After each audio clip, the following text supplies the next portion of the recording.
Salut à tous, c'est Alex Monique. J'espère que vous allez bien les amis, car aujourd'hui dans cet épisode, on aborde la deuxième partie de mon sujet sur les constructeurs indépendants. Un grand merci pour vos retours très constructifs et très positifs sur la première partie. Ça m'a poussé à retravailler cet épisode encore plus. Rejoignez-nous sur le groupe Facebook dont le lien se trouve dans la description pour discuter plus en détail de tout ça. Au fait, vous pouvez dorénavant me soutenir financièrement sur Tipeee, si vous le souhaitez bien évidemment. D'ailleurs, si vous n'avez toujours pas vu la première partie sur Koenigsegg, arrêtez tout ce que vous êtes en train de faire là, je sais pas. Faites pause et allez voir la vidéo tout de suite.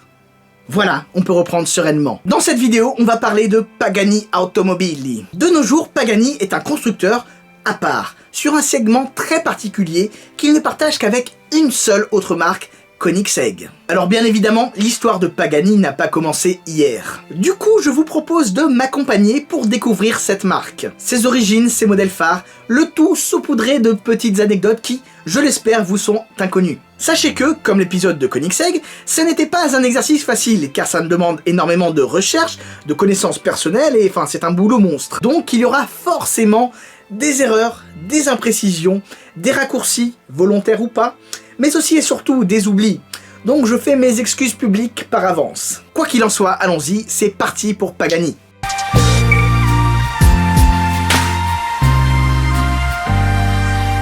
Bon, vous connaissez déjà la chanson, on va essayer de structurer tout ça. Je vais vous proposer d'aborder l'histoire de Pagani en plusieurs étapes. Tout d'abord, une brève introduction, suivie de la genèse de Pagani. Ensuite, je parlerai de certains modèles marquants, importants à mes yeux et qui ont construit l'image de marque. Et enfin, pour culminer cette superbe expérience automobile de qualité, on va un petit peu parler de la philosophie Pagani, sa place dans la sphère automobile, et un petit peu une petite comparaison avec Koenigsegg pour clouer le spectacle. Donc, je vous conseille de rester jusqu'à la fin. Je ne m'interdis pas de mélanger le tout par moment, mais vous le verrez, ça restera aussi limpide que de la fibre de carbone.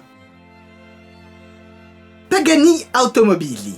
Le constructeur italien a été créé en 1992. L'entreprise est basée dans la petite ville italienne de San Cesario sul Panaro. Pour les curieux, c'est pas très loin de Modène ou de Sant'Agata, respectivement deux lieux emblématiques pour Ferrari et Lamborghini. Vous l'aurez compris, c'est clairement la région des automobiles sportives italiennes. Ce n'est pas pour rien que Pagani est allé s'installer là-bas, je pense. Depuis 1992, Pagani Automobili s'est consacré au développement et à la création de voitures ultra sportives. Bref, comme avec Koenigsegg, il est très difficile de séparer la marque de son fondateur et créateur Horacio Pagani. De nos jours, beaucoup vouent un véritable culte à l'italo-argentin natif de Buenos Aires. Car oui, comme Koenigsegg, Pagani a réussi à imposer durablement dans un milieu ultra compétitif et face à des mastodontes comme Ferrari et compagnie, sa vision et son véhicule. Donc bon, en un sens, c'est vrai que je peux comprendre l'adulation et l'admiration. C'est pas comme si le mec avait lancé une chaîne auto YouTube, quoi. Comme je vous l'ai dit dans l'introduction, Pagani Automobili a été fondé en 1992 par Horacio Pagani. Mais l'histoire commence bien avant. Dans les années 80, ce brave Horacio travaillait alors pour Lamborghini. Et oui, il faut bien faire ses armes quelque part. Horacio n'a pas débarqué de nulle part comme ça. Chez Lambo, il s'occupait notamment de tout ce qui était matière composite, fibre de carbone et tout le tralala. Et en 1988, il crée la société Pagani. Vous aurez remarqué, il n'y a pas Automobili derrière. Ce n'est donc pas la même société. Sa société Pagani a collaboré avec Lamborghini sur de nombreux projets, comme par exemple la Lamborghini Countach 25e anniversaire, ou encore la Lamborghini Diablo. Donc oui, en un sens, on peut dire qu'il y a un petit peu de Pagani dans certaines Lamborghini. Mais l'italo-argentin voit beaucoup plus grand. Il a énormément de projets en tête, mais surtout un sacré coup de crayon. Un peu comme moi, quoi. Horacio Pagani commence alors à esquisser des croquis de sa voiture de rêve. Ce qu'il ne savait certainement pas, c'était le succès planétaire qu'il attendait au tournant. Dès 1992, son prototype de véhicule est déjà plus ou moins prêt. Petite anecdote, ce prototype porte alors le nom de Fangio F1. Pour Horacio, il s'agissait avec ce modèle d'honorer le pilote argentin Juan Manuel Fangio, quintuple champion du monde de Formule 1 et souvent considéré comme un des meilleurs de tous les temps. Cependant, le pilote argentin meurt en 1995 et Horacio, par respect, abandonne l'idée de naming. Je trouve que c'est respectueux et assez rare pour être souligné, car un grand nombre de vautours auraient justement sauté sur l'occasion. Donc déjà, sur ce point, Horacio a mon respect. L'année 1994 est particulièrement importante pour Pagani Automobili, car c'est l'année du partenariat stratégique avec Mercedes-Benz. Nous sommes en 1994, donc avant la mort de Fangio, et la marque à l'étoile a accepté de fournir à Pagani des moteurs V12 pour ses voitures via sa division AMG. Le tout sous les conseils bienveillants de Fangio, qui, au cas où vous ne le saviez pas, avait quand même dominé la Formule 1 dans les années 50 avec Mercedes. Donc bon, avoir un pote comme ça dans les négociations, ça aide. Le point culminant de cette longue aventure arrive en 1999, au Salon de Genève, avec la présentation officielle et publique de la première voiture de Pagani Automobili, la Pagani Zonda C12. Un succès immédiat. Le doute ne s'installe pas, il s'agit bel et bien d'une supercar. Déjà, rien que le nom, Zonda, c'est simple, puissant et efficace. D'ailleurs, le mot Zonda évoque un vent qui souffle dans la cordillère des Andes, lieu dont est originaire Fangio. Donc nous sommes toujours un petit peu dans l'hommage à Fangio. Si le nom Zonda ne vous évoque pas de la liberté et ne vous confère pas une sensation d'invincibilité, je sais pas ce qu'il vous faut les gars. Vous êtes des petits relous quand même, hein. Ce qui est cool chez Pagani ou chez Koenigsegg, c'est que la famille des modèles n'est pas encore trop chargée. Même si, parfois, je dois avouer que je m'y perds quand même un petit peu avec toutes les éditions limitées. Du coup, je vous propose d'aborder uniquement 5 modèles. 5 modèles qui sont chers à mes yeux et qui ont participé à la renommée de Pagani dans le monde. Je vais pas spécialement m'attarder sur les modèles uniques. Il y en a tellement. Par exemple, la Pagani Huayra Pearl. Ou encore, la Zonda Uno, qui est d'ailleurs pourtant ma Pagani préférée de tous les temps. Ou encore, je sais pas, la Zonda Unica, bref, il y en a trop. En revanche, n'hésitez surtout pas à me suppléer dans les commentaires en proposant vos Zonda préférés, vos éditions limitées préférées. Car bon, je vais pas vous mentir, vous m'avez quand même appris 2-3 trucs sur Koenigsegg dans les commentaires sous la vidéo. Bon allez, on commence forcément par la Pagani Zonda C12.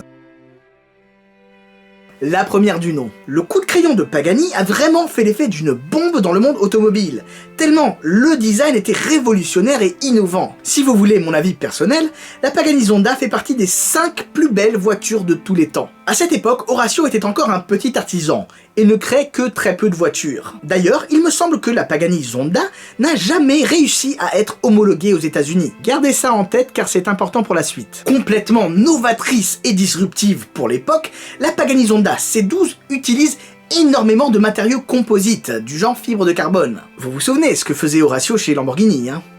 On en parle du quadruple pot d'échappement circulaire? À mes yeux, c'est sans doute le détail le plus emblématique des voitures Pagani. Ça représente même la philosophie de l'auto, je trouve. Et, sauf erreur de ma part, c'est un des seuls détails qui a été renouvelé sur tous les modèles. La Pagani Zonda C12 et C12S, en gros c'est une version avec un plus gros moteur AMG, sont aisément reconnaissables, notamment grâce à leur rétro situé en hauteur sur les montants de vitres. Au fait, la Zonda C12S a également existé avec un moteur de 7291 cm3. Dis-moi, t'as souvent entendu parler d'un V12 de 7 litres 2? Ouais non, moi non plus. Il n'y a eu que 5 Zonda C12 et 15 Zonda C12S. D'ailleurs, de nos jours, il est très difficile de trouver une Pagani Zonda C12 originale, qui n'ait pas été modifiée ou transformée en Zonda F. Bah tiens, vu qu'on parle du loup, la Zonda F. Zonda F. F pour Fangio. Et oui, l'hommage initialement voulu par Horacio prend enfin forme sous les traits de la Pagani Zonda F. Cette évolution de la C12 est très certainement la version la plus connue et la plus aboutie de la Zonda. Elle est complètement retravaillée, que ce soit au niveau des phares ou encore des rétros. Elle est vraiment très jolie. On n'a aucune difficulté à s'imaginer que l'on puisse s'arracher une telle auto de nos jours. La Pagani Zonda F reprend le fameux moteur V12 AMG de 7 litres 2. De base, la Pagani Zonda F développe 602 chevaux, mais une version Club Sport fait passer la puissance à 650 chevaux. Et la Zonda F, c'est pas n'importe quoi. Elle a quand même tapé des chronos sur le ring qui sont meilleurs que la Ferrari Enzo. Quoi? Non. Si. Sauf erreur de ma part, seuls 25 exemplaires de la Pagani Zonda F ont été construits à travers le monde. Les puristes et les connaisseurs, s'il vous plaît, corrigez-moi si je me trompe. Passons dorénavant à la Pagani Zonda Cinque. Je vais pas vous mentir, c'est tout simplement ma version préférée de la Zonda. Petite anecdote, à la base, c'était le concessionnaire Pagani de Hong Kong qui avait soufflé l'idée à Horacio. L'idée derrière tout ça était de créer une Zonda spécifique pour certains clients asiatiques. Au départ, aussi fou que cela puisse paraître, Horacio n'était pas trop chaud, mais il a heureusement changé d'avis. On la reconnaît facilement à sa double bande de carbone noir qui entoure une bande rouge. Après, niveau couleur carrosserie, tout le monde connaît la Pagani Zonda Cinque blanche. Mais il y en a d'autres. Et oui, il y a également des Zonda Cinque orange, verte et jaune. En fin de compte, il n'y a que 5 Pagani Zonda Cinque. Enfin bon, ça t'aurais quand même pu le deviner avec le nom, je pense. Mais il y a également 5 Pagani Zonda Cinque Roadster. Je veux pas dire de bêtises, mais il me semble que la Pagani Zonda Cinque Roadster est la première Pagani Zonda que j'ai vue de mes propres yeux. C'était un été à Paris, il y a plusieurs années, et c'était en combo avec une Koenigsegg Agera R et une Bugatti Veyron Super Sport World Record Edition. La bonne époque. D'ailleurs, je veux pas dire de bêtises, mais il me semble qu'il y a aux USA un mec qui aurait racheté 3 Pagani Zonda Cinque sur 5. Un héros pour certains, un car flipper pour d'autres. Ça veut dire quelqu'un qui achète et revend. Qu'en pensez-vous? Pagani n'a pas sorti que des véhicules routiers. Il y a également quelques petits modèles de course. Enfin, de course. Pagani n'a aucune histoire en sport automobile. Tout comme Koenigsegg d'ailleurs. Qui n'a pas déjà entendu parler de la Pagani Zonda R? Franchement, bah oui, dans les années 2000, la mode était quand même aux track toys. Ferrari avait déjà sorti sa FX6 sur base de Ferrari Enzo. Et bien, en 2007, Pagani sort la Pagani Zonda R sur base de Zonda F. Cette auto est tout simplement une des plus grosses brutasses de l'histoire automobile à mes yeux, avec un look mais vraiment incroyable. Notamment dans sa livrée de présentation, à savoir ce que j'appelle sa configuration habituelle, en full carbone avec des jantes dorées. D'ailleurs, la Pagani Zonda R a claqué un chrono de 6 minutes 47 au ring. C'était pas mal pour l'époque. Enfin, ça l'est toujours, hein, mais bon, quand t'as la Porsche 919 Evo qui passe sous les 6 minutes les doigts dans le nez, eh bien tu passes presque pour une tortue, alors que c'est pas le cas. Ah, la Pagani Zonda R. Je me souviens encore de notre première, et à ce jour, dernière rencontre, lors du Sport et Collection en 2011.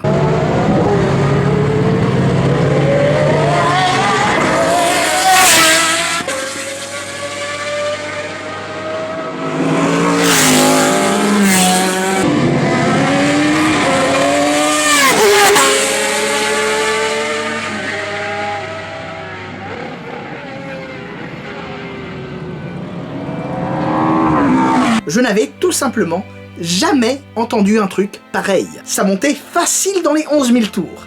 Un bruit strident comme je n'en ai plus jamais entendu. Au passage, la Pagani Zonda R a connu une légère évolution. Il s'agit de la Pagani Zonda Révolution. Au programme, quelques modifications aéro ici et là, mais aussi et surtout en fait 50 chevaux de plus. Bon, j'espère que vous l'aurez compris, l'histoire de la Pagani Zonda est vraiment riche. Pourtant, toutes les bonnes histoires ont une fin. Et toutes les voitures, aussi incroyables soient-elles, doivent tirer leur révérence et laisser place au futur. Chez Pagani, le futur est arrivé en 2011 et s'appelait Huayra. C'est donc 12 ans après la présentation de son premier modèle que Pagani Automobili présente l'héritière, la Pagani Huayra. Encore une fois, le nom fait appel au folklore sud-américain. Cette fois-ci, la Pagani Huayra fait référence au Huayra Tata, le dieu des vents en langue quechua. À titre personnel, j'apprécie énormément ce côté élémentaire qui persiste à travers les modèles. Un petit peu comme Lamborghini et ses taureaux si on veut. La Pagani Huayra est animée par un V12 Mercedes AMG qui développe la bagatelle de 730 chevaux pour 1000 Nm de couple. Pour le coup, la Pagani Huayra reprend un châssis monocoque en carbone et titane, beaucoup plus résistant et efficace que la simple fibre de carbone. Il y a beaucoup d'aéro-actifs sur la voiture, notamment avec les 2 flaps à l'avant. Au fait, contrairement à ce que j'avais pu vous dire dans la vidéo sur Koenigsegg, Pagani a bel et bien une place au cinéma. C'est un commentaire qui me l'a rappelé et j'avais complètement zappé. Et c'est pas une petite franchise, c'était dans Transformers. Rien que ça. Sinon, ils ont quand même pris plus de 8 ans pour concevoir l'auto. Ça peut paraître une éternité, mais franchement, autant faire les choses bien. Puis bon, c'est un petit constructeur indépendant. Faut pas l'oublier ça. Même si, pour être franc, la première fois que j'ai vu la Pagani Huayra, je n'étais pas du tout séduit. Il m'a fallu un bon petit moment pour m'y faire quand même, hein. Au niveau de la silhouette, je sais pas, je voyais une sorte de baleine. Un Wailmer pour ceux qui aiment les Pokémon. Enfin bref, on parle, hein, mais il y a déjà eu plusieurs versions de la Pagani Huayra, comme par exemple les fameux Pack Tempesta, ou encore, tout simplement, la Pagani Huayra Roadster, la version découvrable, qui d'ailleurs, chose assez surprenante, est plus légère que le coupé. Enfin, je précise, hein, car d'habitude, c'est pas le cas. Les Roadsters sont toujours plus lourds que les coupés. Donc bon, voilà la prouesse quoi. Nous avons également la très limitée et très agressive Pagani Huayra BC, de 789 chevaux. Ce dernier modèle tire son nom de Benny Cayola, BC donc, qui était un des premiers à avoir cru en Pagani à l'époque, et d'ailleurs un des premiers clients de la marque. Et non, ce n'est pas le même BC que celui dont je vous ai parlé dans l'épisode Koenigsegg, mais bien vu, ça aurait pu être le cas.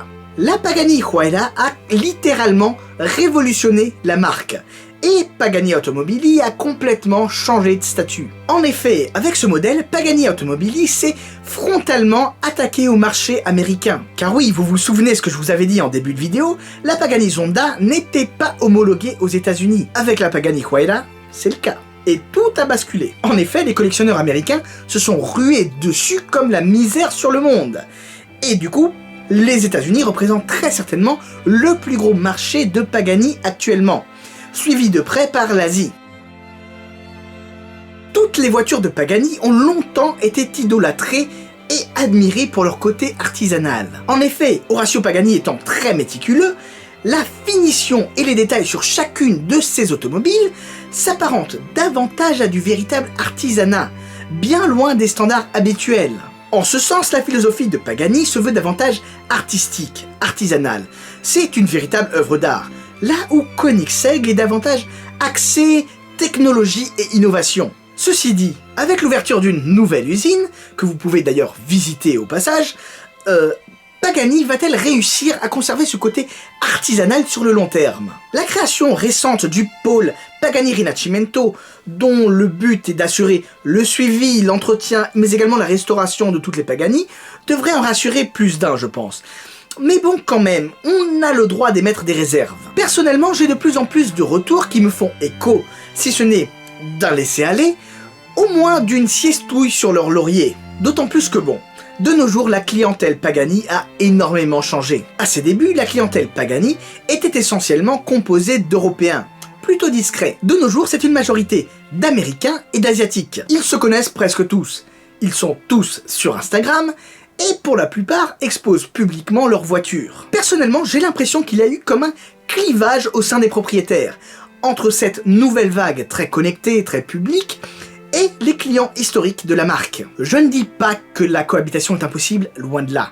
Je dis juste qu'ils n'ont pas l'impression d'être sur la même longueur d'onde. C'est tout. Pourtant, comme Koenigsegg, Pagani multiplie ses rallyes de propriétaires, les fameux Raduno. Avec les Raduno, il s'agit de créer des liens entre propriétaires tout en s'amusant au volant de leur voiture. Il s'agit de créer une sensation de famille, une sensation d'appartenance à quelque chose. Malheureusement, on y voit de moins en moins de Pagani Zonda, notamment des Zonda on va dire originales, du genre les C12, les Zonda F, etc. En effet, les Huayra ont cannibalisé la scène médiatique. Du coup, Pagani est devenue une sorte de marque mythique et exceptionnelle. Une marque qui a connu une ascension fulgurante, et qui a peut-être eu des difficultés à gérer cette popularité. Pourquoi je vous dis ça? Car combien de fois j'ai entendu « Ceci est la dernière Zonda » beaucoup trop de fois. Franchement, j'ai limite pas envie d'en parler tellement je trouve que c'est fouillis, tellement il y a eu des éditions limitées, des dernières Zonda, etc.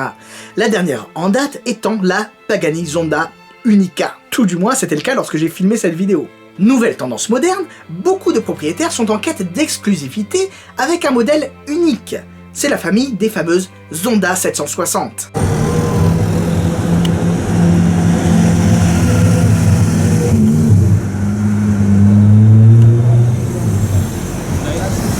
Le grand public les a découvertes avec le pilote de Formule 1, Lewis Hamilton, qui s'est fait construire une Pagani Zonda 760 LH. Violette, je la trouve absolument magnifique.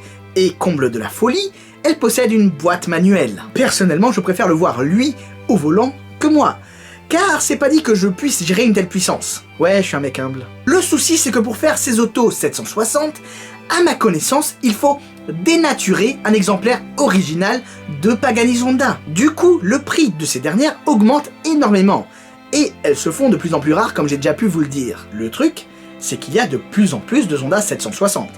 Il y en a de plus en plus sortis de... on ne sait pas vraiment. Et c'est bien là le problème. Certains disent même que Pagani construit de nouveaux châssis pour pouvoir répondre à la demande de 760. Si cela est avéré, c'est pas tout à fait cool pour les clients actuels. Mais enfin bon, je vais pas accuser qui que ce soit, ni pointer du doigt, c'est pas mon genre. Personnellement, je suis juste content de voir plus de Zonda. Enfin, sauf la Zonda HP Barchetta. Va des rétros Satanas. Donc voilà, cette vidéo sur Pagani est enfin terminée. Alors oui, j'ai certainement dû oublier tout un tas de trucs sur Pagani. Énormément de choses. Et c'est là que vous rentrez en jeu dans les commentaires. Mais sinon, vous en avez pensé quoi ? Globalement, est-ce que ça vous a plu? J'espère vraiment, car vu le temps que j'ai passé dessus les gars. Si c'est le cas, n'hésitez surtout pas à me laisser un petit like, un pouce bleu, un commentaire, ou mieux, un partage.